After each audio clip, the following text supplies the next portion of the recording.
ketika menghadapi sakaratil maut jangan pandang enteng. Kenapa? Karena di situ di puncaknya setan ingin mengelabui orang mati supaya orang mati ini tidak bisa mengucapkan la ilaha illallah.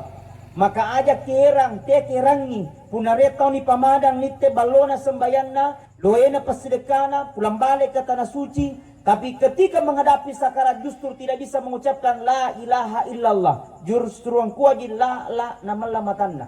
Kenapa? Menurut riwayat itu setan 41 kali berubah mukanya itu setan lipat kita lapot tomate. Makanya kata Nabi SAW pun nirapikan itu mateta. Kata Rasulullah, ikra'u mautakum yasin. Bacakan orang dalam kana sakaratmu, bacakan surah Yasin. O puang kuala ni pabarakana bacaan surah Yasinku. Punandra no cabo anya no aku kicabo puang tapitea kisisay. Jikalau tidak, ya Allah, sembuhkan dia dari penyakitnya. Jikalau tidak sembuh, maka dosanya berguguran. Barakana surah Yasin.